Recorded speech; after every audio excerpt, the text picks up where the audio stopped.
Bismillahirrahmanirrahim. Assalamualaikum warahmatullahi wabarakatuh. Bersama Renjani Inspirasi, mari kembangkan potensi diri.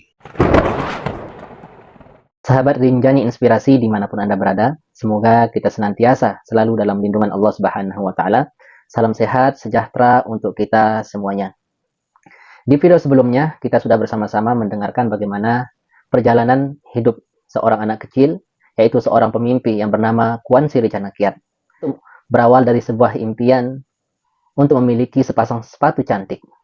Hal ini bisa mengantarkannya ke dunia pendidikan dan berhasil menyelesaikan studinya di salah satu perguruan tinggi di Bangkok. Lantas, bagaimana perjalanan selanjutnya? Setelah menyelesaikan studinya di Bangkok, Kwan Siri pun kembali pulang dan mengabdi di salah satu sekolah yang berada di daerahnya. Setelah beberapa lama menjalani profesi sebagai seorang guru dan juga berinteraksi dengan peserta didiknya, perhatiannya terarah pada salah satu seorang gadis kecil, yaitu yang bernama Kanang Nit. Kanang Nit, si gadis kecil, sangat berbeda dengan teman-temannya. Pada saat teman-temannya bermain bersama, dia lebih memilih untuk menyendiri sambil merenung. Melihat hal seperti itu, Sri pun menghampirinya dan mulai membuka percakapan sambil berbagi cerita dengan Kanang Nit. Namun, percakapan singkat itu tidaklah membuat Kwan Siri merasa puas dengan apa yang dialami oleh Kanang Nit. Sehingga dia pun memutuskan untuk berkunjung ke rumah Kanang Nit dan melihat secara langsung bagaimana kondisi kehidupan mereka. Pada saat dia berkunjung, Kwan Siri pun dikejutkan dengan sebuah gubuk reot yang tidak berdinding, bahkan nyaris tidak memiliki perabotan sedikit pun, selain seongkok karung usang yang berisi beras dan sewadah pelarah, yaitu olahan ikan yang apabila dibiarkan semakin lama akan membusuk dan berbau, dan itu tidak akan baik untuk kesehatan mereka.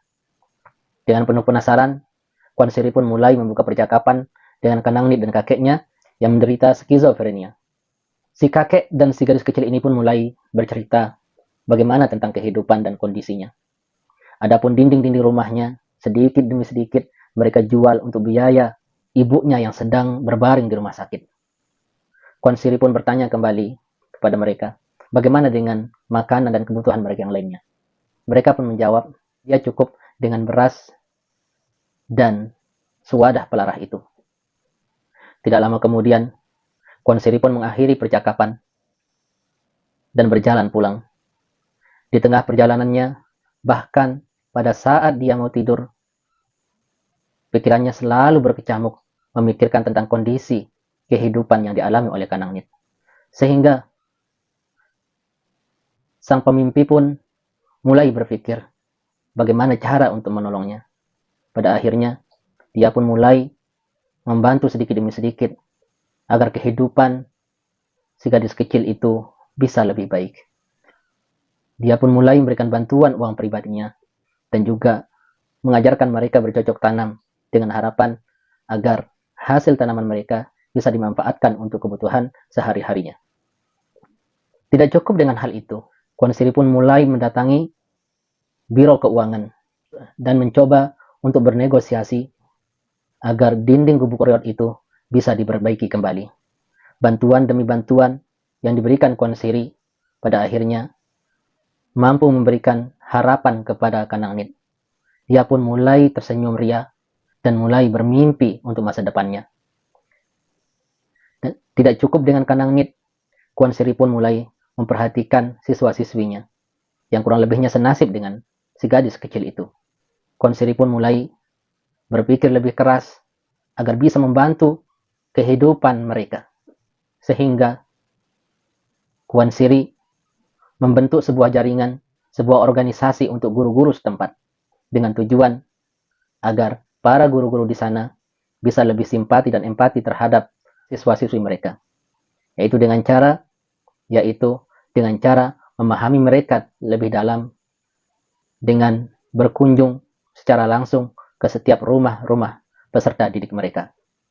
Melihat kondisi peserta didik mereka yang mayoritas dari keluarga miskin yang sangat membutuhkan bantuan atau pertolongan dari mereka, Kwan Siri pun mulai melakukan pergerakan beserta organisasinya. Mereka mulai mencari donasi, mengumpulkan uang baik dari pribadi mereka masing-masing, dan juga mulai mengumpulkan baju-baju bekas, makanan, dan lain sebagainya untuk bisa diberikan kepada mereka. 10 tahun berlalu, dengan kerja keras Kwan Siri beserta timnya, Kwan Siri berhasil mengorganisir 50 lembaga sekolahan untuk diajak bekerja sama agar lebih perhatian terhadap peserta didik mereka, khususnya siswa-siswi yang berasal dari keluarga yang tidak mampu. Melihat kerja keras dan kegigihan Kwan Siri, pemerintah pun mulai memberikan perhatian dan bantuan kepada anak-anak miskin yang membutuhkan pertolongan. Dengan bantuan Kwan Siri beserta timnya dan juga pemerintah mampu menghadirkan senyuman indah kepada siswa-siswi yang tengah berjuang untuk mencari kehidupan yang layak.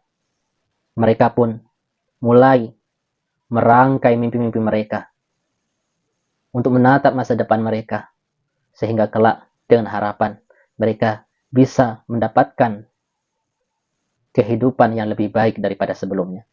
Sahabat, dengan memperjuangkan generasi bangsa, itu berarti kita sudah membangun sebuah peradaban yang akan menjadikan sebuah negara yang berkembang, sebuah negara yang maju, yang bisa eksis dan bertahan dalam menghadapi tantangan dan rintangan.